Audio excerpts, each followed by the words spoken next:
Retrouvez la Formule 1 avec Elf. Elf, la passion a toujours raison.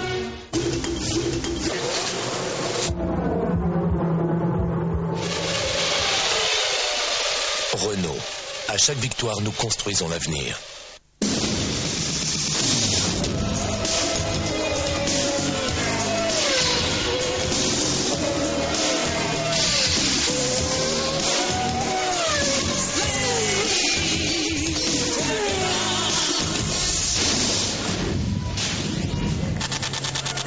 La chance contre la malchance, ou plutôt l'expérience face à la jeunesse, permettent à Alain Prost d'engranger une 7e victoire, la 51e de sa carrière. Il compte désormais 27 points d'avance sur Ayrton Senna. Alain Prost, handicapé par un mauvais départ et une pénalité pour avoir coupé la chicane qu'il jugeait dans un premier temps très dure, a retrouvé tout son humour une heure après ce 102e podium.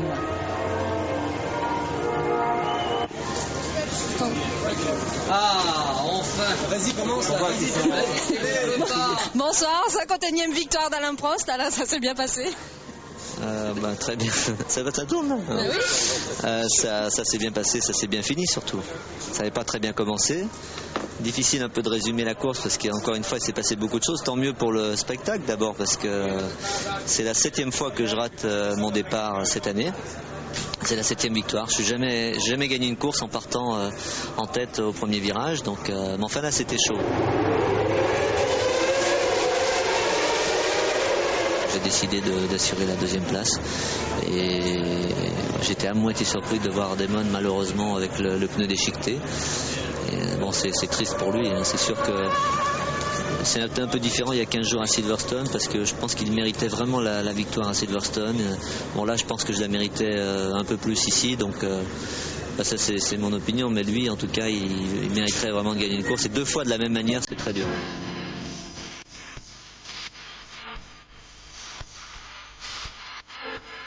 Hockenheim, c'est le spectacle à l'état pur. Sur la piste, avec des vitesses de pointe approchant les 340 km/h, dans les gradins et autour du circuit où s'agglutinent pendant 3 jours les 200 000 spectateurs prêts à prendre d'assaut le stadion.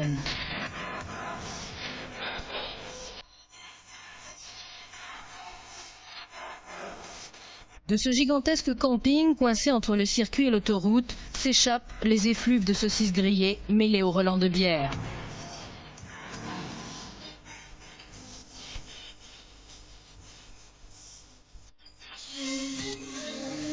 Tous n'ont qu'un espoir, une victoire de leur nouvelle idole, Michael Schumacher.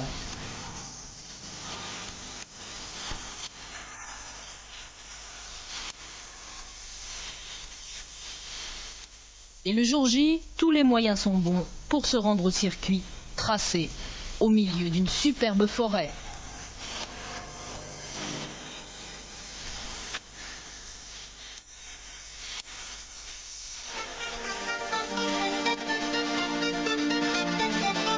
Côté paddock, on arpente aussi. On arpente en attendant ce moment infernal où le feu vert va libérer les moteurs, les hommes, les esprits et que ses pieds joueront de l'accélérateur à fond, du frein parfois le plus tard possible. Des pilotes qui n'hésitent pas à s'amuser pendant que d'autres se concentrent, conscients des enjeux, du danger. Plusieurs fois déjà, cette piste a tué. Jim Clark le 7 avril 68, Patrick Depailler le 1er août 80. Quant aux accidents, ils sont spectaculaires, impressionnants. En 91, Senna, lors d'essais privés, a fait plusieurs tonneaux à la sortie de la première chicane. Pneus crevés, une leçon qu'il va retenir pour cette course notamment. Et il ne sera pas le dernier. Derek Warwick a 39 ans. Il revient cette saison en Formule 1 après avoir passé 2 ans en voiture de sport. Dimanche matin, les derniers essais se font sous des trompes d'eau. Lorsque Warwick trouve sur sa route la Lola de Badoer, le choc est terrible. Sa voiture se transforme instantanément en bobsleigh, incontrôlable.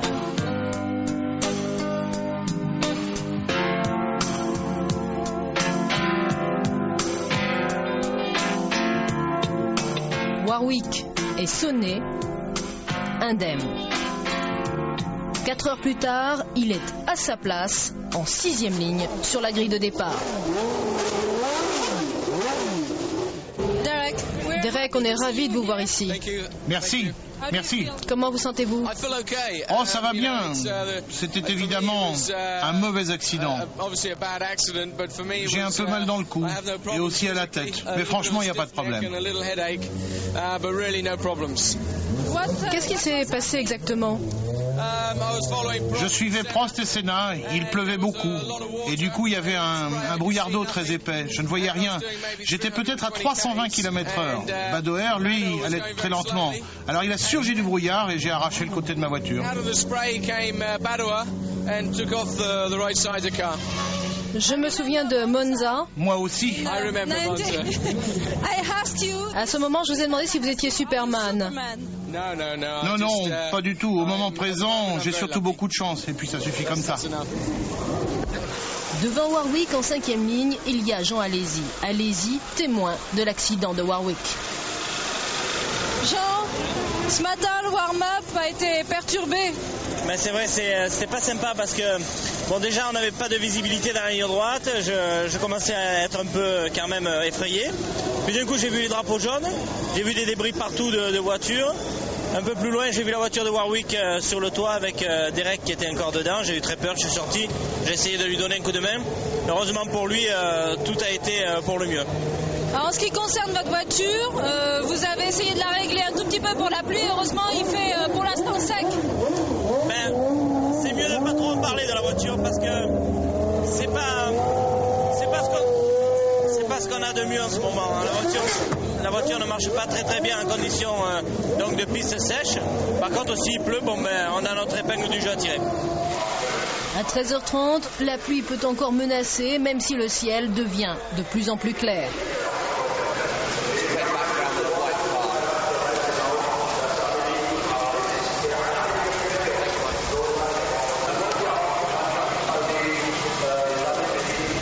Il semble que le temps se mette au beau, mais il y a des rafales de vent, des bourrasques, c'est gênant.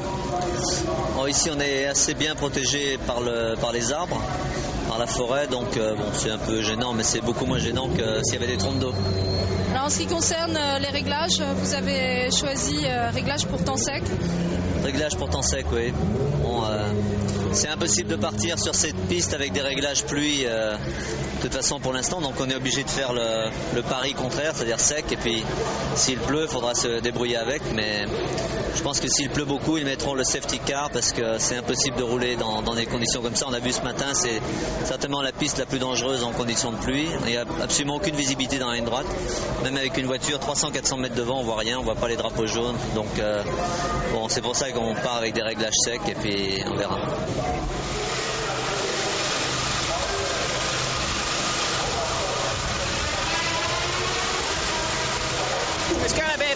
Ça va être une course très dure, alors il faut que je pense à conduire dur. Si Ayrton Senna, comme à son habitude, reste vissé dans son cockpit, aperçu en balade Martin Brundle. Il est en 3e ligne derrière Prost et Schumacher. Martin, Que regardez-vous? La pole position, bien sûr. Je regarde les ailerons, leur inclinaison. C'est important. Oui, c'est vraiment important de comprendre lorsque vous arrivez derrière pour savoir si vous avez un avantage ou non. Son coéquipier, Mark Blundell, est à ses côtés en 3e ligne. Mark, comment vous sentez-vous? Oh, ça va, il n'y a pas de problème. Simplement, quand on approche du départ, je deviens un peu plus nerveux. Mais là, maintenant, ça va.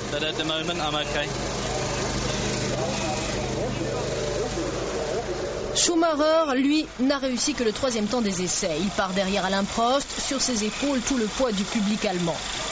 Même s'il s'en défend, Schumacher est impressionné par ses marques d'affection qui l'ont notamment bloqué à l'entrée du circuit pour une séance d'autographes agitée. Il faut dire que sa trajectoire est limpide. Arrivé fin 91 pour 5 Grands Prix, il termine le championnat 92 3e. Sa première victoire, c'est en Belgique.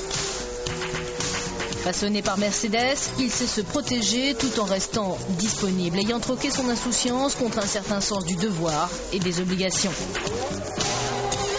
Et cette saison ne détonne pas. Lorsqu'il arrive en Allemagne, Schumacher compte 6 podiums sur 9 courses, 3 places de deuxième, 3 places de troisième et occupe la 3e place du championnat derrière Prost et Senna. De quoi largement encourager ses supporters. Je ressens l'excitation des spectateurs et ça me motive vraiment. Je peux juste dire que le public d'aujourd'hui est formidable. J'adore ce qui se passe. En plus, ma voiture est bien réglée. Alors, tout est parfait. Je ne fais pas grand-chose de différent par rapport aux autres week-ends. Je veux simplement ressentir l'excitation du public, parce que ça me motive vraiment. Je peux juste dire que c'est bien, il n'y a pas de pression particulière. Qui vous a appris à rester si froid en n'importe quelle circonstance? Les gens de chez Willy Dungle ou bien votre mentor Willy Weber? Il faut être naturellement comme ça. Je crois à l'importance des parents. Ce qu'on apprend quand on grandit, ça sert plus tard. Et en plus, j'ai une famille extraordinaire qui m'a donné l'éducation qui me permet aujourd'hui de faire face à tout ça. Et puis, j'ai gravi les échelons quand il fallait, au bon moment. Et du coup, aujourd'hui, tout va bien. Une de vos victoires avec Mercedes, c'était avec Karl Wendlinger à Autopolis en 91. Vous le rencontrez de temps en temps? Bien sûr qu'on se rencontre souvent. On est tous les deux en Formule 1. Et puis on vit tous les deux à Monaco. On ne parle pas beaucoup du passé. On n'a pas le temps si on se rencontre sur un circuit. Mais si c'est en dehors d'un circuit, on va toujours boire une bière ou même dîner ensemble. Pour son copain Wendlinger, en revanche, la vie est moins facile. Depuis leur victoire commune en voiture de sport à Autopolis en 91, les vies de Wendlinger et Schumacher ont divergé. Course par course, en fonction de ses moyens, Wendlinger assure les 2/3 de sa saison 92 chez March avant que l'écurie ne disparaisse. Pour son bonheur, Sauber arrive en Formule 1. Sauber, c'est presque Mercedes, avec qui il est sous contrat. Mais les résultats du géant autrichien sont maigres. Avec son coéquipier Gigi Letto, ils n'ont récolté que 6 points. J'ai commencé avec Sauber Mercedes dans le championnat du monde des sports prototypes. C'était une très bonne école où j'ai beaucoup appris et j'ai acquis beaucoup d'expérience. Mais maintenant c'est différent, c'est le team Sauber de Formule 1. Vraiment tout est différent. Vous vous souvenez de Michael Schumacher? Vous êtes toujours amis, bien sûr. Oui, bien sûr qu'on est copains, mais c'est plus difficile. Parce qu'avant, on pilotait la même voiture dans le même team. Maintenant, on est dans 2 teams différents et on manque de temps pour se voir. La différence entre les voitures de sport et la Formule 1? La Formule 1, c'est beaucoup plus disputé. Il y a plus de voitures et de pilotes rapides qu'en sport proto. Et donc, plus de pression sur les pilotes. Et votre voiture personnelle, vous la conduisez vite ou non? Oh, je suis toujours à la limite de la limitation de vitesse. En Allemagne, ça n'est pas limité, donc je vais vite. En Autriche, je vais moins vite. 13h45, la grille de départ est évacuée. Le moment pour les pilotes de réintégrer leur baquet pour une course qui sera éprouvante. 45 tours d'un circuit qui martyrise les vertèbres et les moteurs. À découvrir tout de suite après la page de publicité. Avec ou sans suspension active, l'avenir des Formule 1 se jouait ce week-end. Réunion marathon des directeurs d'écurie, plus de 5h30 autour de Bernie Ecclestone pour une unanimité inattendue. À la stabilité du règlement pour cette fin de saison 93, les constructeurs ont ajouté un projet pour 94.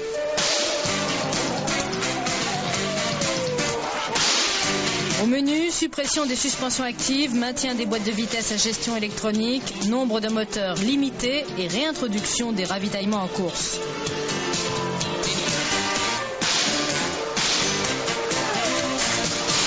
Avec ce bel ensemble, la F1 a gagné en sagesse, mais on peut toujours se demander quelle contrepartie recevront les petites écuries qui ont aujourd'hui accepté ce qu'hier elles refusaient, de quoi en avoir la tête à l'envers.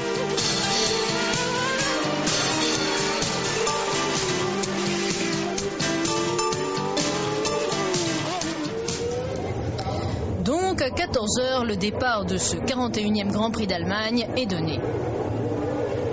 D'entrée, le champion français est carrément à l'arrêt. Départ raté, Damon Hill et Michael Schumacher s'engouffrent devant lui. Prost se retrouve à la hauteur de Senna. Explication d'Alain sur ce départ catastrophe. 7 départs ratés sur 7 victoires, donc on ne peut pas trouver d'excuses. Je vais faire des essais dès cette semaine et des essais de départ. Il faut absolument trouver un moyen. Bon, c'est vrai que je suis très très gentil avec la mécanique. C'est d'ailleurs aussi pour ça que je finis beaucoup plus de courses que la plupart des gens. Mais c'est un peu le revers de la médaille. On a un embrayage qu'il faut maltraiter un peu, et j'ai beaucoup de mal à faire ça, et c'est pour ça que je rate mes départs. Mais c'est de ma faute, mais j'arrive pas à m'y habituer.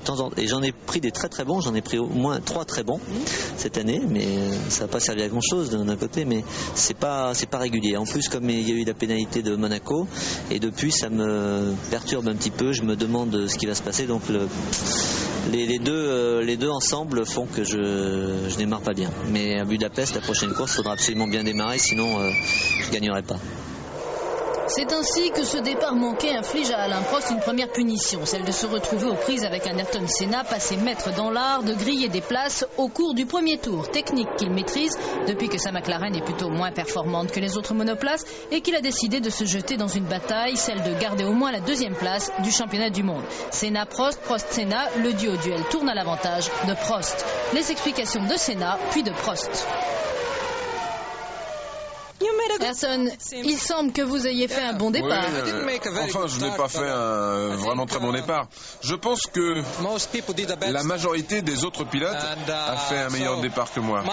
Mon départ n'était ni mieux ni plus mauvais qu'un autre. Je pense que ce n'était pas un bon départ. D'autres en ont pris un meilleur. Ils étaient mieux placés que moi après dans la ligne droite. Et après, que s'est-il passé avec Alain? Il était plus vite en ligne droite. Il est arrivé à ma hauteur, on est resté côte à côte durant toute la ligne droite.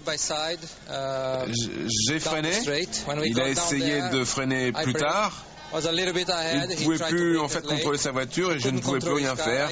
Je ne sais pas si on a vraiment touché. Je ne sais pas. J'ai juste perdu le contrôle de la voiture et pour lui c'était pareil. On était vraiment à la limite tous les deux.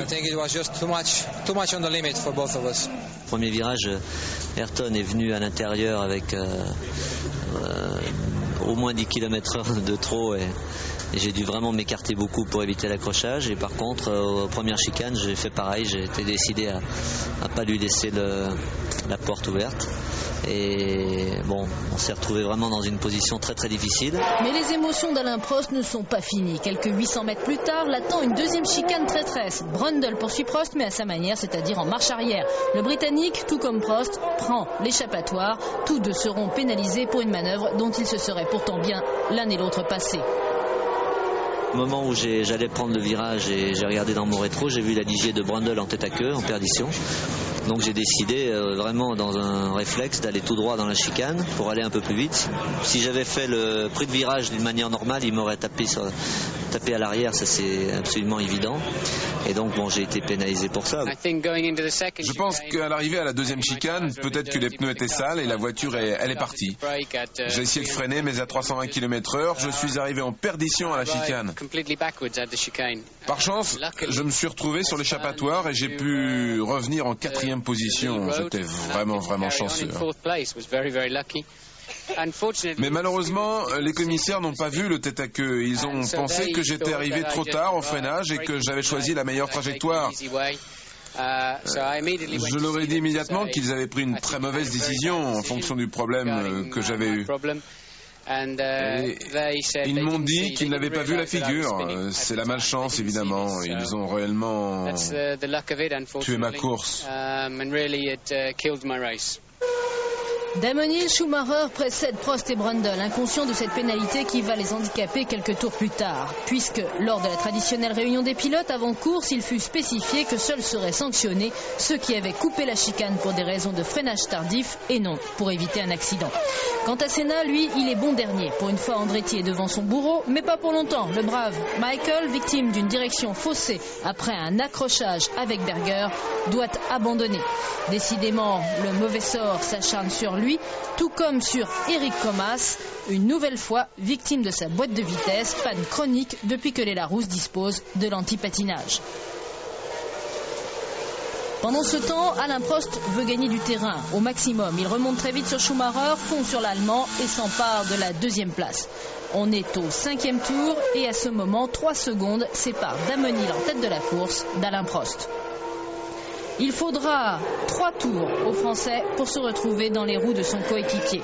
On est au 8e tour lorsqu'Alain Prost s'empare du commandement. Il précède Hill, Schumacher, Brundle, Blundell, Patrese, Alesi, Berger, Wendlinger. À ce moment-là, Senna est remonté de la 24e à la 10e place. Alors que les stands signifient à Alain Prost, Brundle et Suzuki leur pénalité de 10 secondes. Rebondissement spectaculaire pour une course qui n'a pas fini de nous étonner. Tout comme à Monaco, c'est Michel Leprest qui officie devant Prost. Le Français rentre sans ménagement dans les stands, s'immobilise pendant les 10 secondes réglementaires. Un ingénieur l'incitant à maintenir le régime de son moteur. Pendant ce temps, passe Hill, Schumacher, Brundle, Blundell et Patrese. Prost, 6e, va automatiquement gagner une place puisque c'est au tour de Martin Brundle de purger sa peine. Pour lui, cela se passe moins bien. Le Britannique ressort loin au classement derrière Fittipaldi et Zanardi, soit 13e. On est au 12e tour après les pénalités. Au classement, Damonil est premier devant Schumacher, Blundell est 3e devant Patrese, Prost 5e, Alesi 6e et Berger 7e, précède Senna 8e. Le nouveau coup du sort concerne Jean Alesi. Son capot moteur vibre dangereusement, rentré au stand immédiate pour réparation express. C'est avec des bandes adhésives que l'on fixe le tout, mais cela prend tout de même plus de 20 secondes. Alesi retombe à la 18e place.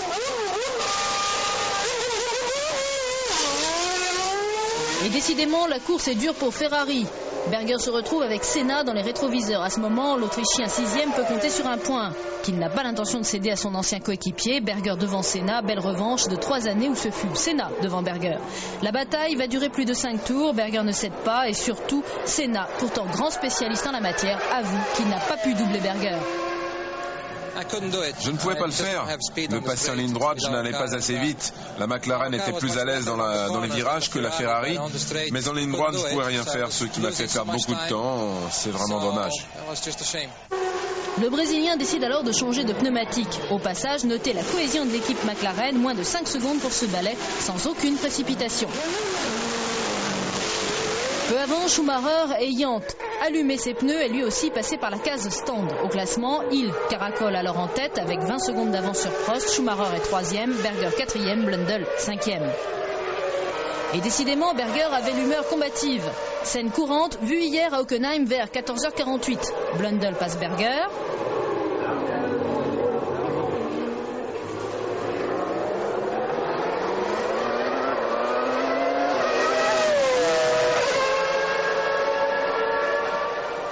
Berger passe Blundell.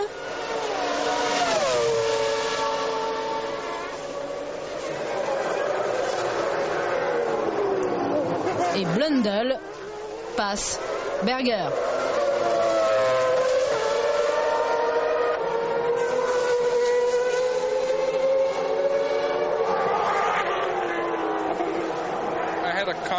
Je n'avais pas une voiture pour gagner, mais une voiture pour me battre. Alors j'ai essayé de faire la meilleure course. Je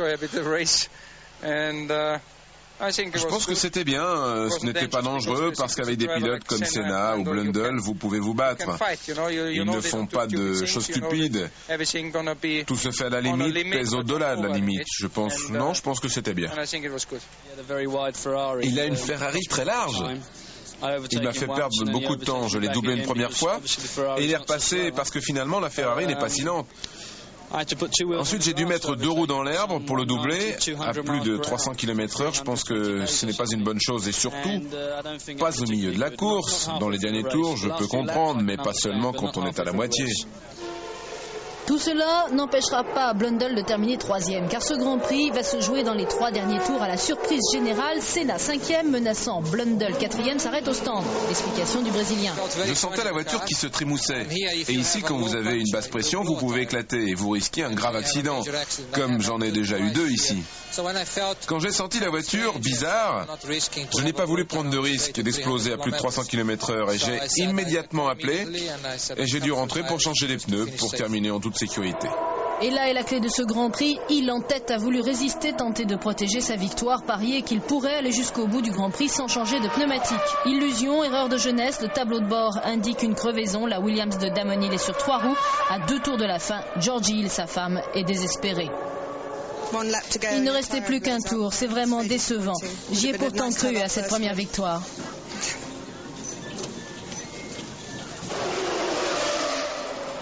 Pneus crevés certes, mais aussi d'autres problèmes pour Damon Hill, perplexe sur son manque de chance.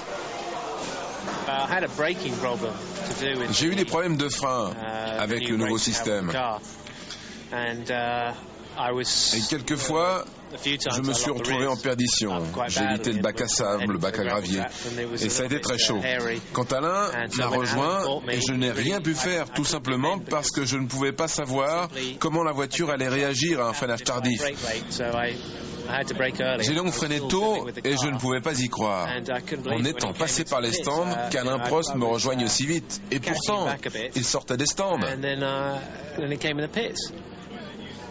Prost, fin renard, a su, lui, ménager sa mécanique. Il récolte une victoire qu'il n'attendait pas, se contentant de préserver sa deuxième place face à un Schumacher pressant, puis ayant lui aussi eu la sagesse de lever le pied en fin de course. Son moteur résonnait d'un bruit anormal, dira-t-il.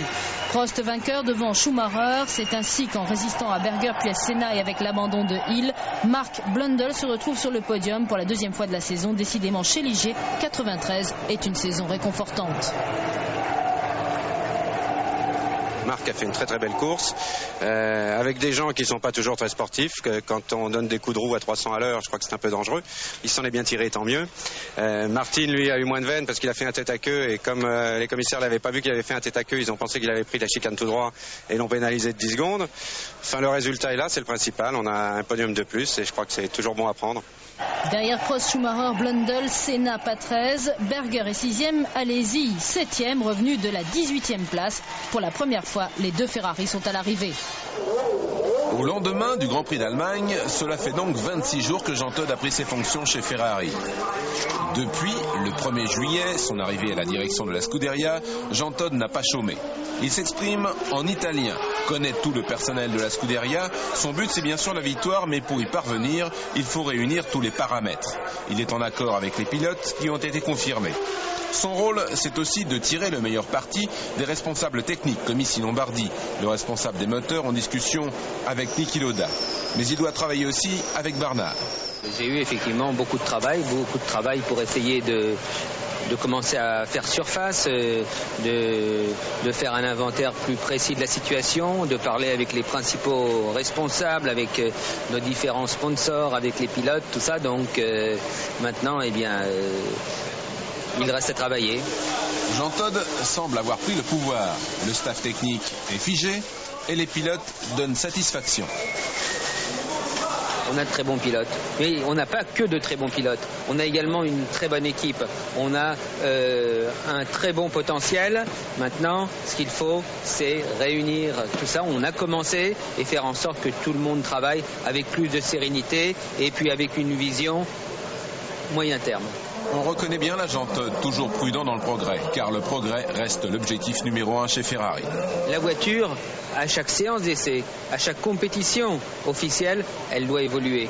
Donc nous allons continuer à évoluer jusqu'à la dernière course de la saison en novembre en Australie, mais en ayant à côté de ça un programme de développement pour notre voiture 1994. Avec les nouveaux règlements, beaucoup de choses vont changer. Et le V12, au son mélodieux, sera-t-il remplacé ? L'année prochaine, nous allons utiliser notre moteur V12 et puis en fonction de l'évolution de la réglementation des moteurs qu'on espère avoir très vite, eh bien, on commencera à travailler sur d'autres possibilités de motorisation pour la Ferrari.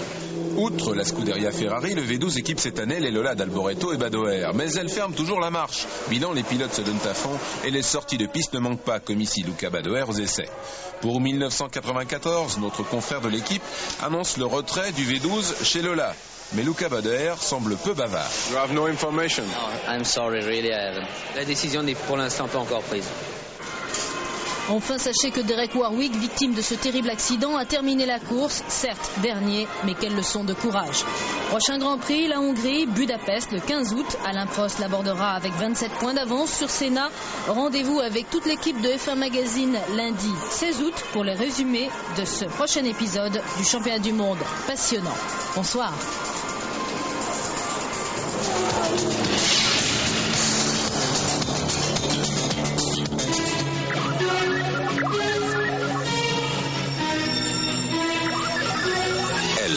La passion a toujours raison.